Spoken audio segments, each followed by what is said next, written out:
বিসমিল্লাহির রহমানির রহিম। আসসালামু আলাইকুম ওয়া রাহমাতুল্লাহ। প্রিয় শিক্ষার্থী বন্ধুরা, আজকে তোমাদের সামনে উপস্থিত হয়েছি বহু নির্বাচনী প্রশ্নগুলো নিয়ে। এসএসসি ও দাখিল পরীক্ষায় যে বহু নির্বাচনী প্রশ্ন নিয়ে কিন্তু আমাদের বরাবরই টেনশন থাকে। তো আমরা যে প্রশ্নগুলো নিয়ে এসেছি আশা করা যায় আমাদের আর কোনো টেনশন হবে না। আমরা যদি এই 7টা প্রশ্নের সমাধান যদি দেখে যদি হলে যে যাই, তাহলে সেই ক্ষেত্রে আমাদের প্রায় 25 থেকে 30টি প্রশ্নের সমাধানে কিন্তু আমরা দিতে পারবো। অর্থাৎ এই বহু নির্বাচনী প্রশ্নের আর কোনো ভুলই হবে না। অর্থাৎ 25 থেকে 26 মার্ক পেতে হলে অবশ্যই আমাদের এই 7টি প্রশ্ন সমাধানগুলো দেখতে হবে। তাহলে প্রথমে আসি, আমরা 1 নম্বরে আছে কি, নিচের কোনটি মূলদ সংখ্যা। আসলে মূলদ সংখ্যা কোনগুলো সেগুলো আমরা যদি একটু বুঝে নিই তাহলে সেগুলো আমাদের জন্য সহজ হবে। মূলদ সংখ্যা আমাদের ক্যালকুলেটর ইউজ করলে যদি দশমিকের পরে যদি অসংখ্য সংখ্যা আসে 3, 5, 7, 8, 9, 4, 2, দশমিকের পরে যদি অসংখ্য সংখ্যা আসে তাহলে সেইগুলো হবে অমূলদ। আর দশমিকের পরে যদি 2 ঘর বা 3 ঘর সংখ্যা যদি আসে 4, সেই ক্ষেত্রে সেগুলো হচ্ছে মূলদ। তাহলে ওপরেরটা আমাদের অমূলদ আর নিচেরটা হচ্ছে আমাদের মূলদ। তাহলে দশমিকের পরে যদি আমাদের নির্দিষ্ট সংখ্যক মান আসে তাহলে সেই ক্ষেত্রে মূলদ হবে। অর্থাৎ দশমিকের পরে আবার ডট ডট থাকলেও কিন্তু সেটাও মূলদ হতে পারে। কেমন, যদি আমরা এই সংখ্যাগুলো এইভাবে যদি থাকে 2, 5, 2, 5, 2, 5, তারপর ডট ডট, তাহলে আমরা যদি দশমিকের পরে শেষ সংখ্যাটি কি হবে, পরবর্তী সংখ্যাটি কি হবে সেটা যদি আমরা ধারণা করতে পারি সেটাও কিন্তু মূলদ হবে। যেমন ধরো এরপরে 2, 5, তারপরেটা কি হবে, আবারও 2, 5 হবে। এই যে ধারণা করা যাচ্ছে সেই কারণে এটা মূলদ। দশমিকের পরে অসংখ্য হতে পারে কিন্তু সেগুলো যদি আমরা ধারণা করতে পারি সেগুলো মূলদ হয়। আবার যেমন ধরো 4.4, 5 এরকমভাবে 5, 5, 5 এরকম থাকতে পারে, বা আবৃত দেওয়া থাকতে পারে, মাথার উপরে আবৃত দেওয়া থাকলে সেগুলোও কিন্তু মূলদ হবে। কিন্তু ডট ডট দেওয়া থাকলে দেখো আমাদের 5, আবারও 5, ডট ডট, আবারও তাহলে কি বোঝা যাচ্ছে 5ই হবে, তাহলে এগুলো মূলদ হবে। আর দশমিকের পরে যদি আমি কোনো প্রকার ধারণা না করতে পারি, অসংখ্য মান যদি আসে সেগুলো হবে হচ্ছে অমূলদ। আরেকটি কথা যে পূর্ণবর্গ সংখ্যা নয় এরূপ সংখ্যার ওপর যদি বর্গমূল থাকে, যেমন হচ্ছে পূর্ণবর্গ সংখ্যা নয়, তাহলে পূর্ণবর্গ কোনগুলো আগে সেগুলো আমরা যদি দেখি, তাহলে পূর্ণবর্গ সংখ্যা হচ্ছে 1, তারপরে 4, তারপরে কত 9, তারপরে কত 16, তারপরে কত 25, তারপরে কত 36, 36-এর পরে কত 49। অর্থাৎ কোন সংখ্যাগুলো দেখো, 2 গুণন 2, 4, তারপরে 3 গুণন 3, একই সংখ্যা গুণ করলে যে সংখ্যা পাওয়া যায় সেগুলো হচ্ছে পূর্ণবর্গ। তাহলে 1, 4 এগুলো হচ্ছে পূর্ণবর্গ। কি সংখ্যা, এগুলো হচ্ছে পূর্ণবর্গ সংখ্যা।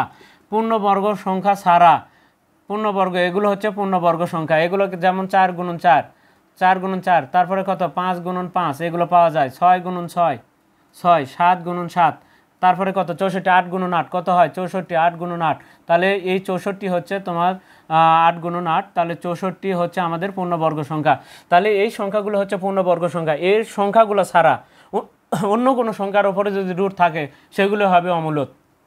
তাহলে এগুলোর ওপর রুট দিলে কিন্তু রুট থাকে না, কারণ 4-এর ওপর রুট করলে 2 হয়ে যায়, 9-এর ওপর রুট করলে 3 হয়ে যাবে, কারণ রুটের ভিতরে জোড়া পাচ্ছে, সেই কারণে এরা রুটের বাইরে আসে, সেই কারণে এগুলো মূলদ। আর এগুলো ছাড়া বাকি সংখ্যাগুলো যেগুলো আছে, যেমন 1-এর পরে কত আছে 2, 2-এর ওপরে যদি রুট থাকে তাহলে সেগুলো অমূলদ। এগুলো কিন্তু 2 কি 2 একটা পূর্ণবর্গ সংখ্যা, কিন্তু 2 কিন্তু পূর্ণবর্গ সংখ্যা নয়। এরূপ সংখ্যার ওপর যদি রুট থাকে অর্থাৎ বর্গমূল থাকে তাহলে সেগুলো হবে অমূলদ। যেমন √2, √3 এগুলো অমূলদ। তারপরে কত √5, 4 কিন্তু না, 4-এর উপর রুট করলে 2 হয়ে যায়, তারপরে কত 6, তারপরে √8 এগুলো হচ্ছে অমূলদ। √9 হবে না, কত হবে 10, তারপরে √11। আমাদের এই সংখ্যাগুলো বাদ দিয়ে যে সংখ্যারই উপর রুট থাক না কেন সেগুলো হবে অমূলদ। তাহলে আমরা দেখে নিলাম প্রিয় শিক্ষার্থীরা। এখন আসি আমাদের প্রশ্নে দেওয়া আছে কি কি সেগুলো এটা দেখে নিই। তাহলে √6 একটা অমূলদ, √8 এটাও একটা অমূলদ। এখন এটার ক্ষেত্রে একটু বোঝা যাচ্ছে না, কারণ আমরা একটু দেখে নিই। √6-এর পাওয়ার কত, দেখো রুটের খাস কাটার ভিতর কত 3 আছে, তাহলে 6-এর পাওয়ার কত 1/3। যদি শুধু √6 থাকতো তাহলে 6-এর পাওয়ার কত হতো, হাফ হতো। যদি এখানে কোনো সংখ্যা থাকে তাহলে 1-এর নিচে সেই সংখ্যা লিখতে হবে, আর 2 লেখা যাবে না। যদি শুধু রুট থাকে তাহলে 1-এর নিচে 2, আর যদি এখানে কোনো সংখ্যা থাকে তাহলে 1-এর নিচে সেই সংখ্যা লিখতে হবে। তাহলে 6 ভাঙালে কত হয়, দেখো 6 ভাঙালে আমাদের 2 আর 3 হয়, তাহলে এর পাওয়ার কত 1/3। আমাদের এখানে কিন্তু কোনো কিছু হয় না, তাহলে এটাও একটা অমূলদ। তাহলে বোঝা যাচ্ছে শেষ সংখ্যাটি অবশ্যই তাহলে মূলদ হবে। দেখে নিই একটু, রুটের ভিতরে কত, এখানে 3 আছে, এখানে 8 আছে, তাহলে এখানে যদি 8ক আমরা যদি ভাঙাই তাহলে কি হয়, 8ক ভাঙালে দেখো 2 দিয়ে 4, আবার 2 দিয়ে দিলে 2, তাহলে 2 এর উপরে 3 লেখা যাচ্ছে, তারই উপরে আবার 1/3, তাহলে এটা কাটে যায় কিন্তু 2, অর্থাৎ রুট থাকে না। রুট এই 1/3 করলে দেখো আমাদের 2 আসে, তাহলে এটা হচ্ছে আমাদের মূলদ সংখ্যা। তাহলে আমাদের 1-এর ঘ নাম্বারটি সঠিক উত্তর। প্রিয় শিক্ষার্থীরা, এবার আসি আমরা 2 নম্বর প্রশ্নে। দেখা যাক 2 নম্বর প্রশ্নটি কি আছে। 2 নম্বর প্রশ্ন আছে, দেখো একটি দ্রব্য 25% লাভে বিক্রয় করা হলে বিক্রয় মূল্য এবং ক্রয় মূল্যের অনুপাত কোনটি? তাহলে আগে বিক্রয় মূল্য, পরে ক্রয় মূল্য, তাহলে বিক্রয় মূল্য, তারপরে অনুপাত ক্রয় মূল্য। তো যাই হোক, দেখে নিই আগে ক্রয় মূল্য, আমরা একটু ক্রয় মূল্য দেখে নিই। ক্রয় মূল্য, বিক্রয় মূল্য আর ক্রয় মূল্য।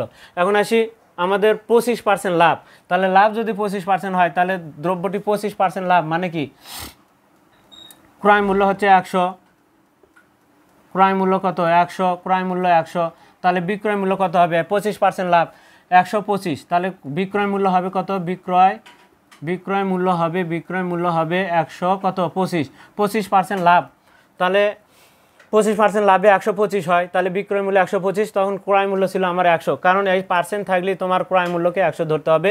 তাহলে বিক্রয় মূল্য যেহেতু লাভ হচ্ছে, তাহলে 100-র সাথে 25 যোগ হবে, 25% লাভ, তার মানে 100-র সাথে 25% লাভ, তাহলে 25 যোগ হয়ে 125 হয়।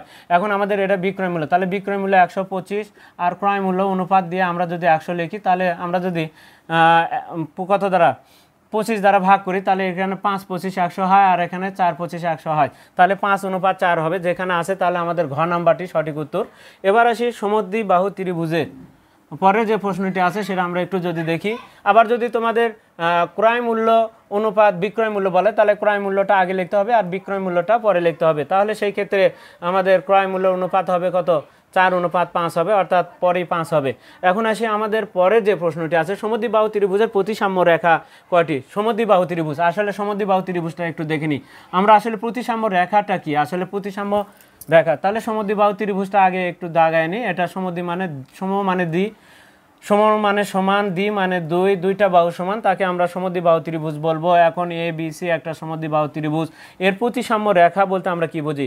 প্রতিসাম্য রেখা অর্থাৎ আমরা যদি এই চিত্রটাকে ভাঁজ করি যেন এক পাশ আরেক পাশের সাথে যদি মিলে যায়, সেটা হচ্ছে প্রতিসাম্য রেখা। তাহলে এই ত্রিভুজকে আমরা সমান 2 ভাগে একটি মাত্র বিভাজন করতে পারবো, একটা ভাঁজ দিলে আমাদের মিলে যাবে, এই প্রান্ত এসে বির কাছে পড়ে যাবে, তাহলে এটা একটি মাত্র প্রতিসাম্য রেখা রয়েছে, তাহলে এটাও ঘ নাম্বারে আমরা পাচ্ছি, তাহলে একটি মাত্র প্রতিসাম্য রেখা রয়েছে।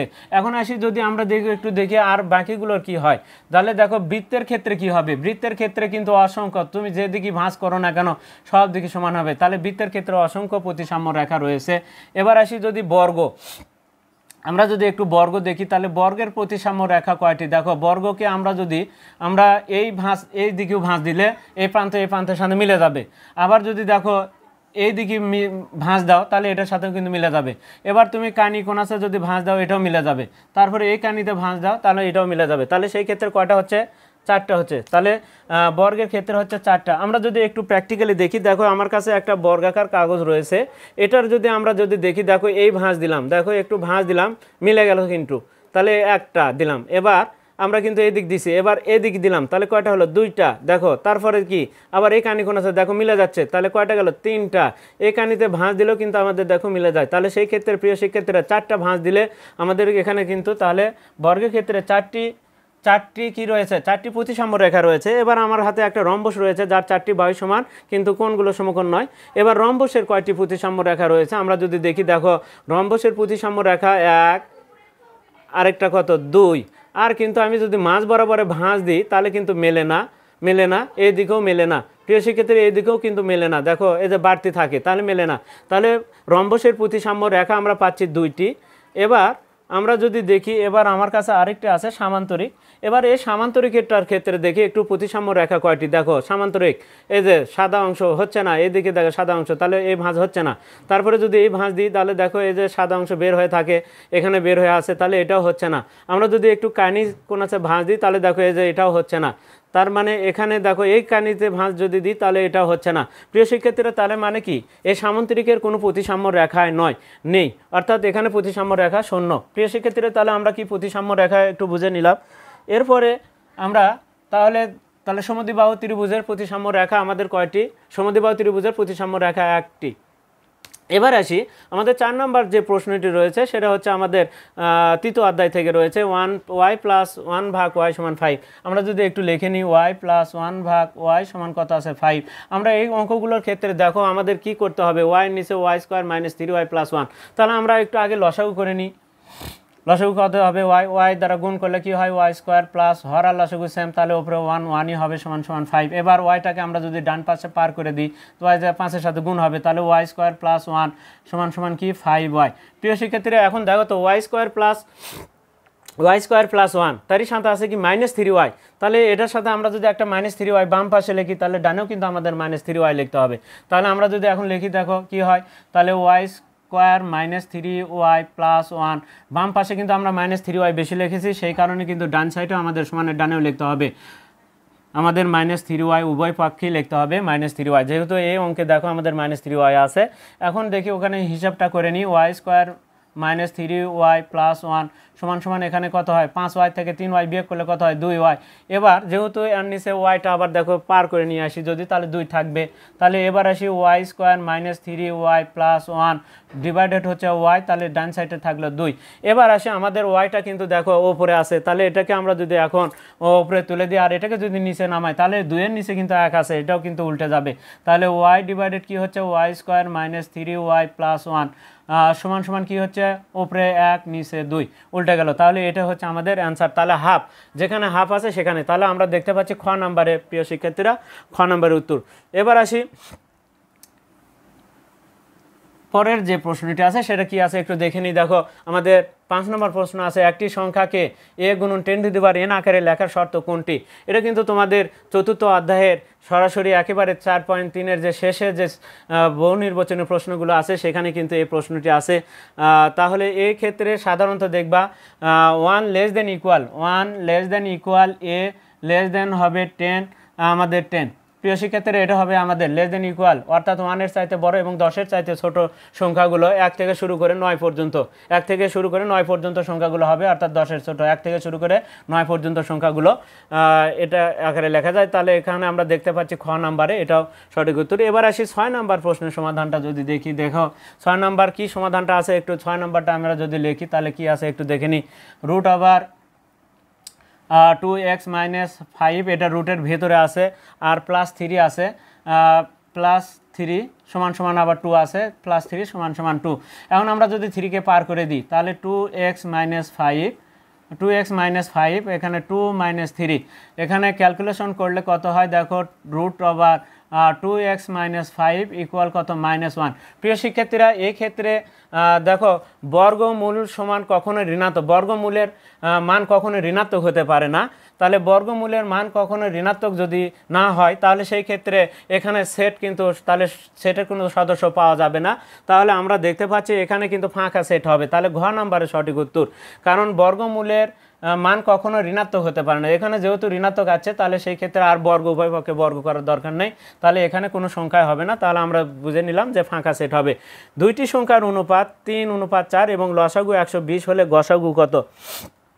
দুটি সংখ্যার অনুপাত, দুটি সংখ্যার কি অনুপাত 3:4 দেওয়া আছে, লসাগু এত হলে। এখন প্রিয় শিক্ষার্থীরা এখানে দুটি সংখ্যার অনুপাতকে আমরা কিভাবে লিখি? তাহলে অনুপাতকে আমরা x দ্বারা লিখব, অনুপাতকে সবসময় আমরা কি লিখব?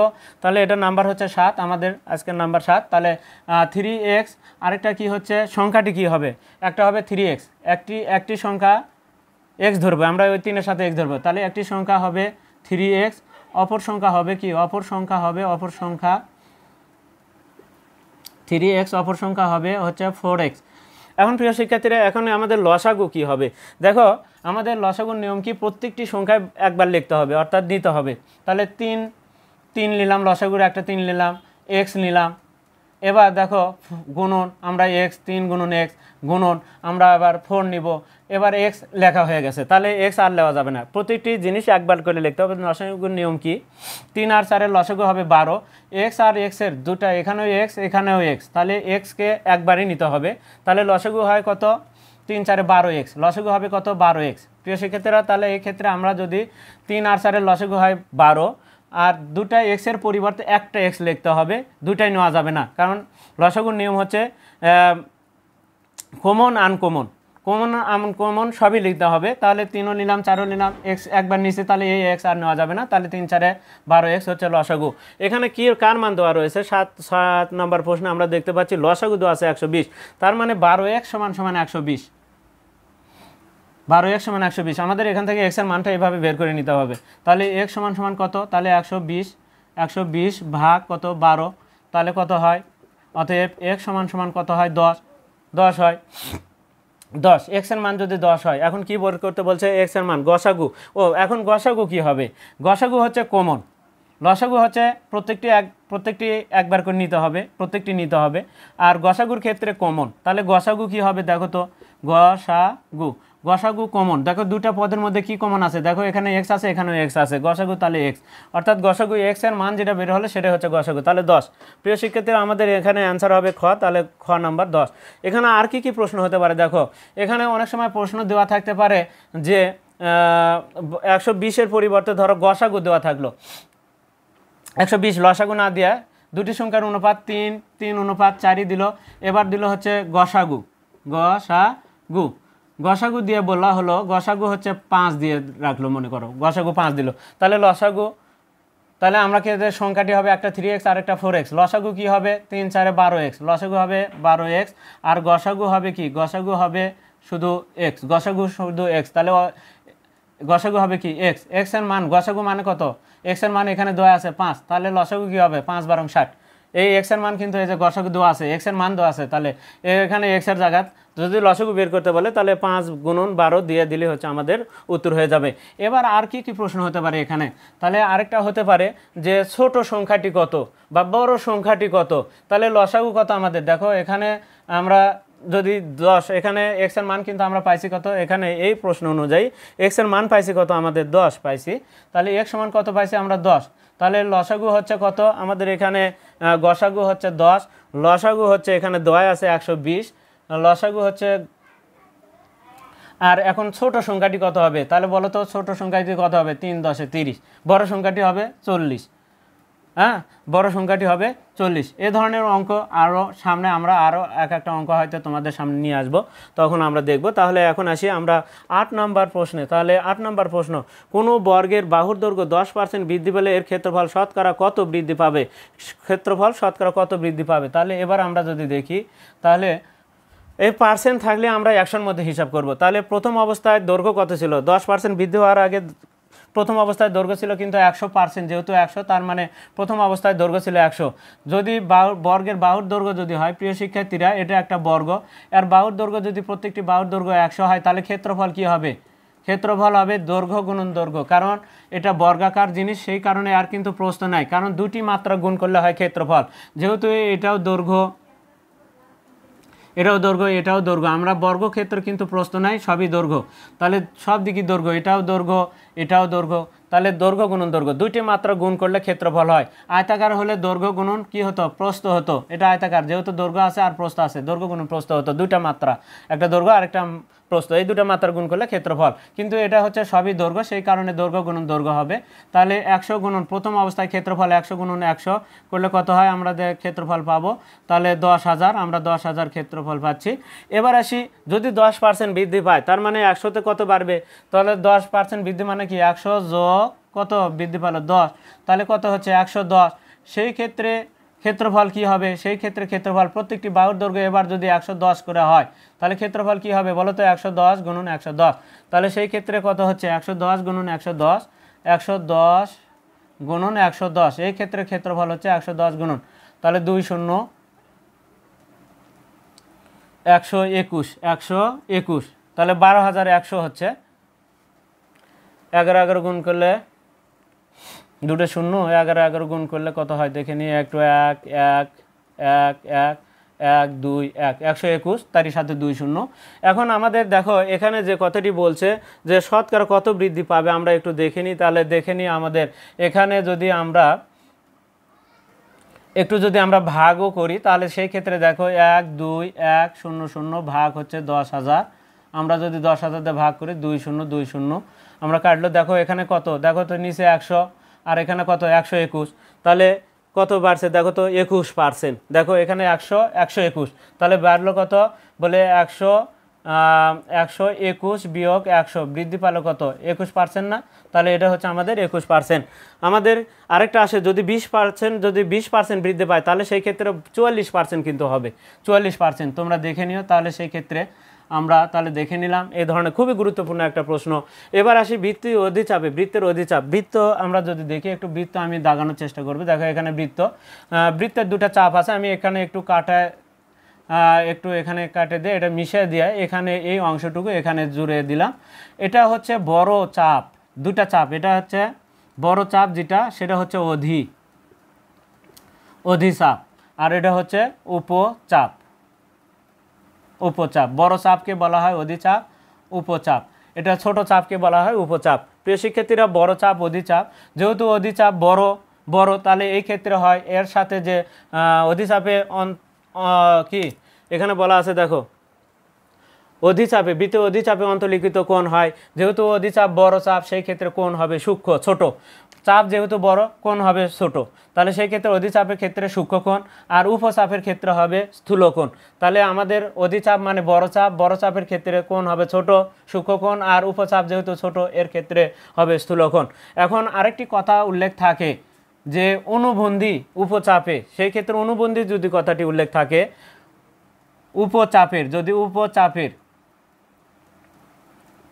উপচাপের অনুবন্ধী কথাটি যদি থাকে, অনুবন্ধী চাপের অন্তর্লিখিত, অনুবন্ধী চাপের অন্তর্লিখিত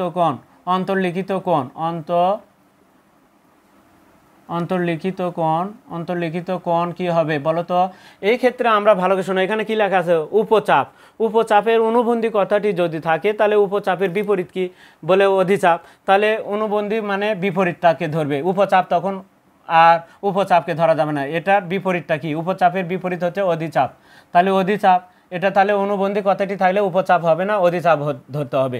তাহলে অধিচাপের ক্ষেত্রে কি হয়? অধিচাপ মানে বড় চাপের সূক্ষ্মকোণ। তাহলে উপচাপ, কিন্তু অনুবন্ধী কথাটি হওয়ার কারণে অধিচাপ ধরে হিসাব করতে হবে। তাহলে অধিচাপের সূক্ষ্মকোণ হবে। তাহলে উপচাপের ক্ষেত্রে অনুবন্ধী যদি কথাটি উল্লেখ থাকে, আবার যদি অধিচাপে যদি অনুবন্ধী কথাটি উল্লেখ থাকে, তাহলে অধিচাপের যদি অনুবন্ধী কথাটি তাহলে অধিচাপের বাদ দেয়, তাহলে কি থাকে? উপচাপ। তাহলে উপচাপের ক্ষেত্রে কি? স্থূলকোণ উপচাপের। তাহলে অনুবন্ধী কথাটি মানে বিপরীত, অধিচাপ হবে না, উপচাপকে ধরবে। তাহলে অনুবন্ধী কথাটি যদি থাকে, তো সেক্ষেত্রে এটাও দেখে নিলাম। এখন আসি, নিচের কোনটি বিচ্ছিন্ন চলক? আর আমরা কাকে বিচ্ছিন্ন চলক বলবো এবং কাকে অবিচ্ছিন্ন চলক বলবো? আমরা যদি দেখি বিচ্ছিন্ন চলকগুলো তাকে বলা যাবে যেগুলো পূর্ণ সংখ্যা যেগুলো, সেগুলো হচ্ছে বিচ্ছিন্ন চলক। যেমন জনসংখ্যা,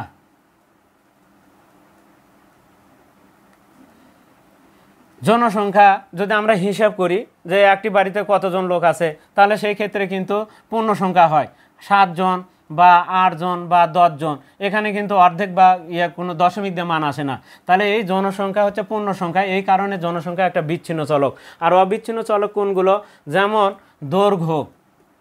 আমরা যদি এই ঘরের একটা বা এই বোর্ডের যদি আমরা দৈর্ঘ্য মাপি, তাহলে কিন্তু সরাসরি অ্যাকুরেট পাবো না, হয়তো বা 5 ফিট 2 ইঞ্চি বা 3 ফিট 2 ইঞ্চি 1 ইঞ্চি এরকম পাবো, কিন্তু আমরা দশমিক আলা মান পাবো। এই দশমিক আলা যদি কোনো মান পাওয়া যায়, তাহলে সেটাই হবে হচ্ছে অবিচ্ছিন্ন চলক। তাহলে দৈর্ঘ্য একটা অবিচ্ছিন্ন চলক। এবার বয়স, আমাদের বয়স কিন্তু কারো 5 বছর 2 মাস হয়। তাহলে এই যে দশমিক আকার মানে ভগ্নাংশ আকার, দশমিক আকার মান আসলে সেটা হবে হচ্ছে অবিচ্ছিন্ন চলক। বয়স, ওজন, আমরা যে দাঁড়িপাল্লায় লাভ যোগ করি, সেই ক্ষেত্রে 1 কেজি, 1.5 কেজি, 1.5 কেজি, এইগুলো কিন্তু দশমিক দেওয়া হয়, এই কারণে এগুলো হচ্ছে অবিচ্ছিন্ন চলক। তাহলে জনসংখ্যা এখানে একটা বিচ্ছিন্ন চলক আমরা দেখতে পেলাম। দুইটি বৃত্ত পরস্পর অন্তঃস্পর্শ করলে এদের একটি ব্যাস 10 সেন্টিমিটার, অপরটির ব্যাস 8 সেন্টিমিটার, এদের কেন্দ্রদ্বয়ের মধ্যবর্তী দূরত্ব কত সেন্টিমিটার? এখানে অন্তঃস্পর্শ করলে সাধারণত, প্রিয় শিক্ষার্থীরা, অন্তঃস্পর্শ করলে কেমন হয় একটু যদি দেখি, এখানে বৃত্তটা এরকম হবে। যাই হোক, হাত দিয়ে দাগানো, একটু দেখো, একটু দেখে নাও। বৃত্তটা অন্তঃস্পর্শ করলে, তাহলে এটার কেন্দ্র যদি এখানে, আমি এটাকে আরেকটু ছোট করার চেষ্টা করেছি, দেখি। ধরো এটার কেন্দ্র এখানে, এটার কেন্দ্র এখানে। একটা বড়টার কেন্দ্র থেকে যে এখানে যেটা দেওয়া আছে ব্যাস, কিন্তু ব্যাস ব্যাস মানে কি পুরো পুরো, এখানে কিন্তু ব্যাসার্ধ কত হবে, তাহলে ব্যাস মানে হচ্ছে ডাবল, তাহলে ব্যাস 10 হলে ব্যাসার্ধ হবে 5। তাহলে প্রিয় শিক্ষার্থীরা এখান থেকে আমাদের এই বৃত্ত বক্ররেখা পর্যন্ত হচ্ছে 5, আর এই ছোটোটার কত হচ্ছে দেখো 8-এর অর্ধেক কত 4, তাহলে এইটুকু হচ্ছে 4, এইটুকু হচ্ছে 5, তাহলে এই দুটার কেন্দ্রদ্বয়ের দূরত্ব কত, কেন্দ্রদ্বয়ের এখান থেকে এই পর্যন্ত পুরোটা, এখান থেকে এই পর্যন্ত পুরোটা 5। তাহলে অন্তবৃত্তের ক্ষেত্রে যদি অন্তঃস্পর্শ করে তাহলে সেই ক্ষেত্রে হবে 5 বিয়োগ 4 কত হয় 1, আর যদি বহিঃস্পর্শ করে তাহলে সেই ক্ষেত্রে হবে হচ্ছে যোগ। দুইটা বৃত্ত যদি বহিঃস্পর্শ করে তাহলে সেই ক্ষেত্রে দেখো এটার কেন্দ্র হচ্ছে যদি এটা যদি 4 হয় আর এখান থেকে এটার কেন্দ্র যদি 5 হয়, তাহলে এই দুইটা কেন্দ্রের মধ্যবর্তী দূরত্ব কত, কেন্দ্রদ্বয়ের মধ্যবর্তী দূরত্ব হচ্ছে 5 এটা, আর এটা 4 9। তাহলে বহিঃস্পর্শ করলে কেন্দ্রদ্বয়ের দূরত্বের যোগফল, আর যদি অন্তঃস্পর্শ করে তাহলে বিয়োগ করতে হবে, তবে ব্যাসার্ধের বিয়োগফল। তাহলে ব্যাসার্ধ এখানে কিন্তু ব্যাস দেওয়া আছে 10, 10-এর অর্ধেক কত 5, আর এখানে এটার ব্যাস দেওয়া আছে 8, 8-এর অর্ধেক কত 4। এই দুইটা যেহেতু অন্তঃস্পর্শ করছে তাহলে বিয়োগ করলে হয় কত 1। প্রিয় শিক্ষার্থীরা অন্তঃস্পর্শের ক্ষেত্রে হবে বিয়োগ আর বহিঃস্পর্শের ক্ষেত্রে হবে যোগ। এবার আমরা তাহলে কোনটা হচ্ছে, তাহলে আমরা কিন্তু দুইটি বৃত্ত পরস্পর 1-এর ক 11 নম্বর ক দেখে নিলাম উত্তর। আর এখানে কিন্তু অধিচাপে সূক্ষ্মকোণ আমরা কিন্তু এখানে টিক দিইনি, এখানে সূক্ষ্মকোণ হবে। এবার আসি পূর্ণক খুবই ইজি, আমরা ক্যালকুলেটারের দরকারই হবে না, আমরা দেখব কিভাবে পূর্ণকগুলো বের করা যায়। দেখো 12 নম্বরের পূর্ণক দেওয়া আছে কত, লেখা আছে কত 12 নম্বরে, দেখো 0.00, কয়টা জিরো আছে 3টা, জিরোর পরে 6 2 5। এই ডান দেখি জিরোটা অর্থাৎ দশমিকটা যদি আমরা এখানে নিয়ে যাই তাহলে কয় ঘর পরে গেল, দেখো তো সবসময় একটা সংখ্যার পরে নিয়ে যেতে হবে। তাহলে কয় ঘর গেল, 1 ঘর 2 ঘর 3 ঘর 4 ঘর, তাহলে 4-এর মাথার ওপরে মাইনাস, ডান দিকে গেলে মাইনাস, আর যদি বাম দিকে আসে তাহলে সেই ক্ষেত্রে হবে হচ্ছে প্লাস মান। তো যাই হোক, এখন আমরা তাহলে এই 0.00625 এর ক্ষেত্রে আমরা কি পূর্ণক পেলাম হচ্ছে 4-এর মাথার উপরে -4, -4-এর মাথার উপর আমার কত দিতে হবে, মাইনাস দিতে হবে।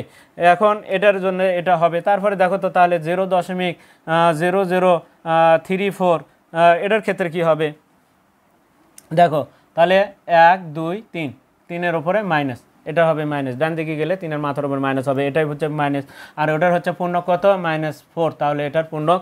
এখন আসি এটাকে যদি তোমাদের আবার বৈজ্ঞানিক রূপে লিখতে বলে তাহলে কি করবা, দেখো এটাও একই কাজই, দেখো এই যে 1 2 3 4, তাহলে 6.25 গুণন 10 টু দি পাওয়ার কয় ঘর পরে গেল, 1 2 3 4, তাহলে 10 টু দি পাওয়ার -4 এটার বৈজ্ঞানিক রূপ। তাহলে আমাদের কিন্তু খুব ইজিলি করতে পারবো আমরা, যেমন 0.000025 দেওয়া থাকলো, তাহলে এটার ক্ষেত্রে কি হবে দেখো তো, তাহলে এটার বৈজ্ঞানিক রূপ হবে 2.5 গুণন 10 টু দি পাওয়ার কত, দেখো 1 2 3 4 5 6, 10 টু দি পাওয়ার -6 হবে, ডানে গেলে -6 হবে।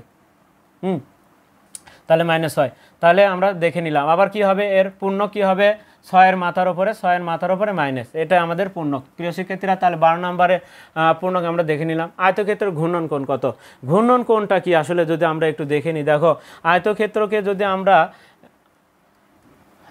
এটা একটা কোণ, আমরা একটু অক্ষ দেখে নিচ্ছি, আমাদের এক্স অক্ষ ওয়াই অক্ষ, আর আমাদের এক্স আর ওয়াই অক্ষ, এটা ওয়াই অক্ষ। এখন যদি আয়তক্ষেত্রটাকে আমরা যদি একটা মাঝ পথে একটু যদি এ অবস্থায় রাখি, দেখো প্রথম চিত্রে যদি আমরা এ অবস্থানে রাখি তাহলে একটু এটা হচ্ছে আমাদের একটা আয়তক্ষেত্র। দেখো দ্বিতীয়বার যখন আমরা আয়তক্ষেত্রটা দ্বিতীয় অক্ষে যখন আবার দাগাবো, যখন এই আয়তক্ষেত্রটা ঘুরে যখন এখানে আসবে, দেখো আমাদের এই আয়তক্ষেত্র যখন ঘুরে এই অক্ষের ওপরে আসবে তখন কিন্তু এরকম আকার ধারণ করবে। দেখো তাহলে এখান থেকে এখানে আসলো, আসার পরে দেখো দ্বিতীয়বার তৃতীয় চিত্রেতে যায় কিন্তু আমাদের আবার কিন্তু যখন এই দিক ঘুরবে তখন কিন্তু এই পূর্বের চিত্র, তৃতীয়বার যখন আমাদের এটা প্রথম ছিল, দ্বিতীয়তে যখন এখানে আসলো, দ্বিতীয় এরকম হলো, তৃতীয় যখন আমরা দাগাচ্ছি তখন কিন্তু কেমন হচ্ছে, দেখো আমরা একটু ছোট করে দাগাচ্ছি, তখন কিন্তু আবার দেখো এই আগের মতো ফিরে আসছে। তাহলে কত ডিগ্রিতে যায় ফিরে গেল, দেখো তাও পূর্বের মতো হলো। তাহলে দেখো কয়বার, দ্বিতীয়বারে, তাহলে 180-তে যায় কিন্তু পূর্বের আবার ওই আগের মতো হলো, পূর্বের 1 নাম্বার চিত্রের মতো হলো। তাহলে কয় নাম্বার, দ্বিতীয়বারে যায়, তাহলে 90-এর পরে না 180-তে যায় পূর্বের মতো আবার পেলাম। সেই ক্ষেত্রে তাহলে আয়তক্ষেত্রের জন্য হবে কি, ঘূর্ণন কোণ হবে 180 ডিগ্রি, ঘূর্ণন কোণ 180 ডিগ্রি, তাহলে 180 ডিগ্রি। দুইটি বৃত্তে সাধারণত কয়টি স্পর্শক আঁকা যায়? দুইটি বৃত্তে সর্বোচ্চ 4টি সাধারণ স্পর্শক আঁকা যায়। একটা হচ্ছে দেখো এরকম যদি হয় তাহলে সেই ক্ষেত্রে এই সাইডে আরেকটি বৃত্ত একটা, তারপরে আছে ধরো এরকম দুটা বৃত্ত যদি এখানে থাকে তাহলে এটা একটা, অর্থাৎ নিচ দিয়ে স্পর্শক, তাহলে এটা দুইটা গেল। তারপরে অন্তঃস্পর্শক আমরা একটু আগে দেখেছিলাম, এরকম যদি হয় তাহলে এটা একটা। তারপরে দুইটা বৃত্ত বহিঃস্পর্শ করে তাহলে এটা একটা, তাহলে 4টা সাধারণ স্পর্শক আঁকা যায়। প্রিয় শিক্ষার্থীরা আমরা তাহলে দেখে নিলাম। এরপরে আছে অধিচাপে, আমি মনে হয় একটু আগে বলছিলাম অধিচাপে অনুবন্ধী চাপে অন্তর্লিখিত কোণ। দেখো অধিচাপ অনুবন্ধী কতটি আছে, তাহলে অধিচাপ বাদ দেয় উপচাপে কি হবে? স্থূলকোণ হয়। তাহলে এই যে খ নাম্বার উত্তর আমরা দেখতে পেলাম tan a সমান √3। প্রিয় শিক্ষার্থীরা এক্ষেত্রে আমরা tan যখনই কোনো কিছু ত্রিকোণমিতিক অনুপাতের মান দেওয়া থাকবে তখনই আমরা একটা চিত্রতে যাব। তাহলে এরকম একটা সমকোণী ত্রিভুজ দাগায় নিব আমরা।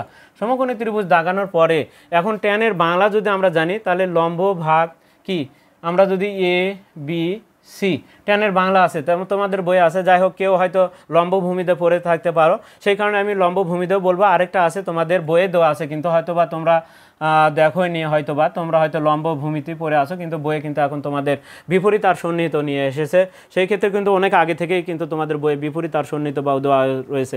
tan a, তাহলে tan a লম্ব ভাগ ভূমি, তাহলে এ কে কোণ ধরতে হবে, কাকে কোণ ধরতে হবে? তাহলে দেখো এটা যদি কোণ হয় তাহলে লম্ব কোণটা হবে বলো তো? কোণ যে পাশে থাকবে তার বিপরীত পাশে। আমরা সেই জন্য বলি কি যে লম্ব না বলে এটা কিন্তু তখন লম্ব হচ্ছে, তখন কিন্তু এটা লম্ব হবে না, তাহলে লম্ব। আর √3 নিচে মনে মনে কি আছে? tan a কি দেওয়া আছে? tan a সমান কত দেওয়া আছে? tan a সমান √3 দেওয়া আছে। প্রিয় শিক্ষার্থী আর নিচে কিন্তু 1 আছে, মাথায় রাখতে হবে। তাহলে tan এর বাংলা কি বলতেছে? বিপরীত বাহু ভাগ সন্নিহিত বাহু অথবা লম্ব ভাগ ভূমি। তাহলে এই ঘরে আমাদের √3 বসাতে হবে। কোণ যদি tan এর সাথে কি অক্ষর আছে দেখো a, তাহলে একে কোণ ধরো, কোণ যদি এটা হয় তাহলে এটা কি বাহু? এটা হচ্ছে আমাদের বিপরীত বাহু, সেই জন্য বিপরীত বাহু বলাটা সবচাইতে ভালো। তাহলে কোণ যে পাশে থাকবে তার বিপরীত পাশে যে বাহুটি থাকবে সেটা হচ্ছে বিপরীত বাহু বা লম্ব, আর কোণের কাছে যেটা থাকবে সেটা সন্নিহিত বাহু।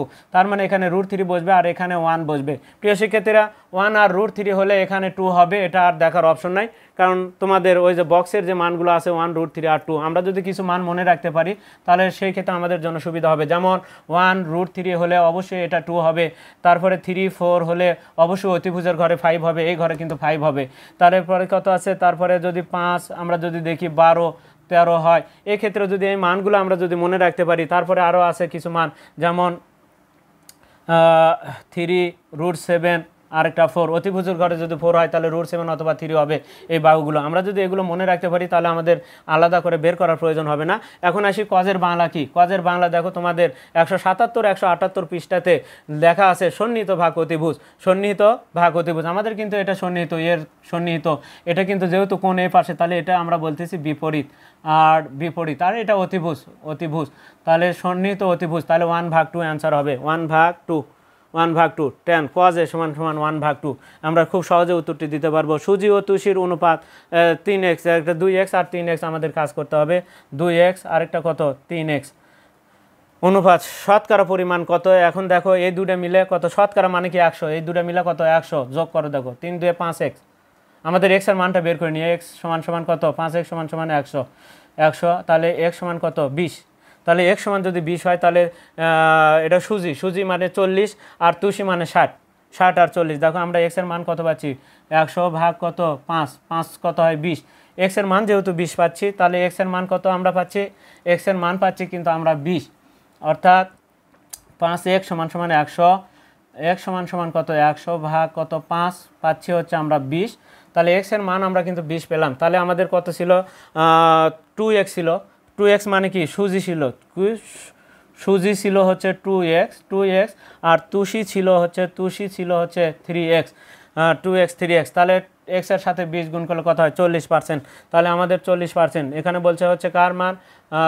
সুজির হচ্ছে কত গুণন হচ্ছে 2x, তার মানে 2 গুণন কত 20, অর্থাৎ 40। তাহলে সুজি হচ্ছে 40% আর হচ্ছে তুষি হবে 60%। প্রিয় শিক্ষার্থীরা আমরা 17 পর্যন্ত দেখলাম, এরপরে আমরা আরও দেখব পরবর্তী আমরা ক্লাসে বাকি যে আরও যে আমাদের বহু নির্বাচনী প্রশ্ন আমরা কিন্তু আসলে তোমাদেরকে বলে দিয়েছি যে আমাদের 60টা মিনিমাম 60টা বহু নির্বাচনী প্রশ্ন তোমাদের দেখে যদি হলে যেতে পারো তাহলে সেই ক্ষেত্রে কিন্তু তোমাদের আর এমসিকিউ নিয়ে কোনো টেনশন হবে না। তাহলে আজকে এ পর্যন্তই, খোদা হাফেজ।